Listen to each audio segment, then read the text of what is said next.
مش معنى إن هو رز بلدي يبقى لازم أعمله بالطريقة المعتادة، اللي هو رز بالشعرية أو حبة وحبة أو رز أبيض، لأ، عندنا طرق كتير جدًا للرز البلدي. النهارده أنا هاعمل معاكم رز بلدي بالزبيب، كمان بطعم الكاري، حاجة كده وهم، هتعجبكم جدًا وتعجب أولادنا. كلنا عارفين إن الزبيب بيقوي الذاكرة، طبعًا إحنا في أيام مدارس حلوة أوي لأولادنا. تعالوا أما أقول لكم أنا عملت العظمة دي إزاي. هنجيب الحلة بتاعتنا أو الحاجة اللي هنسوي فيها، المهم يكون ليها غطا محكم، وهانزل فيها بربع كوباية زيت يسخن معايا، أنزل عليها بصلاية كبيرة مبشورة، عايزاها مبشورة بس ما تكونش خشنة وما تكونش ناعمة، وأبدأ أدبلها على نار متوسطة. أنا مش هاحمرها، لأ، أنا عايزاها تكون دبلانة، تكون موجودة معايا في الرز بس ما تبانش. شايفين كده؟ في المرحلة دي هانزل عليها بمعلقة كاري كبيرة ومكعب مرقة، وهنا مكعب المرقة مهم جدًا، بيخلّي الرز يروح مكان تاني خالص. أنا هنا شوّحت الكاري مع المرق مع البصل عشان أشم الريحة الجميلة دي، ريحة الكاري حلوة أوي. وهنا أنا غاسلة كوبايتين رز بلدي، إحنا عارفين الرز البلدي مش بيتنقع خالص، عكس الرز البسمتي.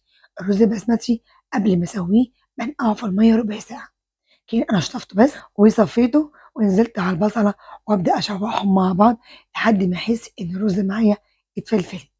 شايفين؟ كده حلو أوي. بُصّوا، فرهضة خالص، حلوة أوي الوصفة دي للرز، هتعجب حبايبي الصغيرين جدًا.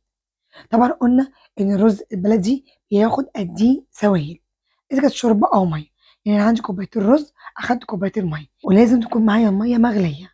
طبعًا كلنا عارفين إن الرز البلدي غير الرز البسمتي، الرز البلدي بياخد قدّيه مَيّة أو سوايل، أمّا الرز البسمتي بياخد قدّيه مرتين، يعني لو كوبايتين رز عليهم 4 كوبايات سوايل.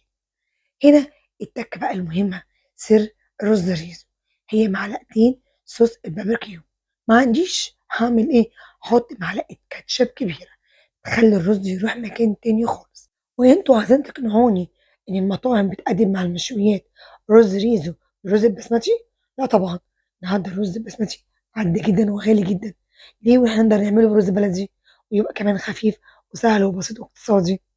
كده أنا قلبته خلاص وعاوزة أحيقه، أحيقه مضبوط، يعني كنت حاطة مكعب مرق وهابدأ أغطيه وأحطه على نار متوسطة، وبعد بالضبط حوالي 10 دقايق أدي شكل الرز بتاعنا، وهابدأ أحط عليه مكون مهم جدًا إحنا نضيفيه وده اختياري، هنحط كوباية زبيب، هنا ده زبيب أبيض أنا كنت غاسلاه ونقعاه حوالي 10 دقايق، هانزل على الرز بتاعنا وهابدأ أقلبه، طبعًا الرز هنا ما كانش كمّل سواه لسه فيه سوايل، هاسيبه يكمّل سواه مع الزبيب.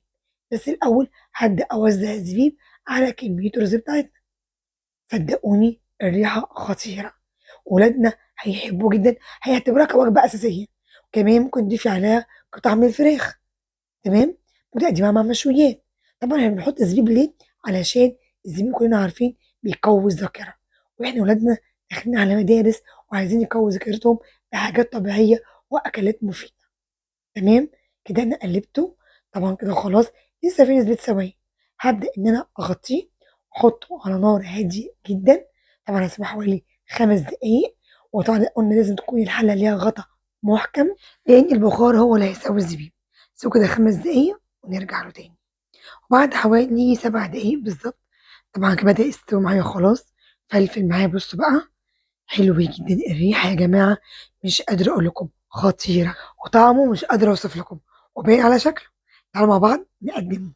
وبكده الرز بتاعنا بالزبيب خلص، ما خدش معانا بالضبط نُص ساعة وكنا مجهزينه، حلو أوي لأولادنا وتغيير، وكلنا عارفين إن الزبيب مغذي والكاري مغذي جدًا، وبنغيّر في أكلاتنا ووصفاتنا خصوصًا أيام الدراسة عشان ولادنا يبدأوا يركّزوا. شايفين شكل الرز؟ بجد دول كوبايتين رز ادتني الكمية الرهيبة دي، والرز بتاعنا النهارده ينفع تقدموه مع مشويات مع قطع فراخ حلوة أوي. أتمنى الفيديو ده يكون عجبكم وجربوه على طريقتي، وما تنسوش بقى في كومنت تشجيعي كده وتقولي بتابعوني من أنهي بلد، ولو مش متابعيني تابعوني، وأقول لكم بألف هنا مع تحياتي ميري أنور.